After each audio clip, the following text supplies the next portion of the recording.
নমস্কার বন্ধুরা, আজকে আমি নিয়ে চলে এসেছি পাইনঅ্যাপেলের জেলি বা আনারসের জেলি। এখানে আমি একটা গোটা বড় আনারস নিয়েছিলাম, যেটাকে আমি কেটে মিক্সিতে আমি একটুখানি পেস্ট বানিয়ে নিয়েছি। তো এবার আমি সরাসরি রান্নায় চলে যাব। নিয়ে নিয়েছি কড়াইতে একটুখানি তেল, একদম সামান্য পরিমাণ নিয়েছি, 1/2 টেবিল চামচেরও কম। এর মধ্যে আমি দিয়ে দেব, তেলটা গরম হয়ে গেলে, 2টো শুকনো লঙ্কা এবং 2টো তেজপাতা। শুকনো লঙ্কাটা জেলিতে এই কারণেই দিলাম, একটু ক্রাঞ্চি একটা টেস্ট আসে, একটু ঝাল ঝাল হালকা, আর তেজপাতাটা একটু ফ্লেভারের জন্য। কিছুক্ষণ আমি এটাকে নেড়ে চেড়ে নেব। যখন তেজপাতাটা ভাজার একটা সুন্দর গন্ধ আসবে, আমি পাইনঅ্যাপেলের যে পিউরিটা বানিয়ে রেখেছি সেইটা এর মধ্যে দিয়ে দেব।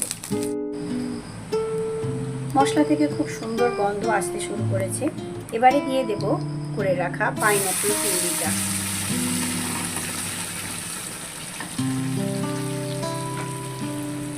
পাইনঅ্যাপেল পিউরিটা করার সময় এটাকে আপনারা একটা স্টেনারের সাহায্যে জালিগুলো বের করেও নিতে পারেন।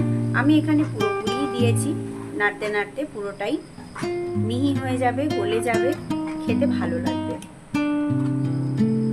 এভাবে আমি আঁচটা এখন জোরে দেব, নাড়তে থাকবো কন্টিনিউ, নিচে যেন ধরে না যায়। 2-3 মিনিট এটাকে আমি এইভাবে হতে দেব।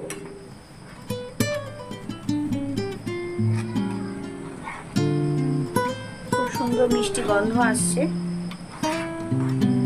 পাইনঅ্যাপেলটা একটু সেদ্ধ হয়ে যাবে, ততক্ষণ পর্যন্ত এটা ওইভাবে হতে থাকবে।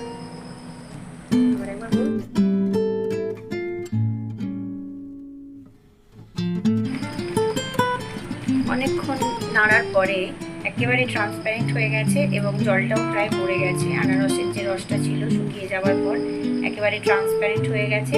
এ পর্যায়ে আমি গ্যাসটা একেবারে বন্ধ করে দেব এবং এটাকে রেস্টে রেখে দেব ঠান্ডা হওয়ার জন্য।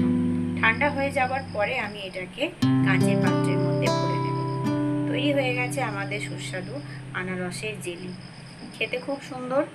আপনারা বাড়িতে অবশ্যই এটা একবার ট্রাই করে দেখবেন। একদম ঘরোয়া পদ্ধতি, কোনো রকম খুব বেশি উপকরণের আড়ম্বর নেই। আশা করি আপনাদের ভালো লাগবে, আর ভালো লাগলে আমাকে কমেন্ট করে অবশ্যই জানাবেন এবং শেয়ার করে পাশে থাকবেন।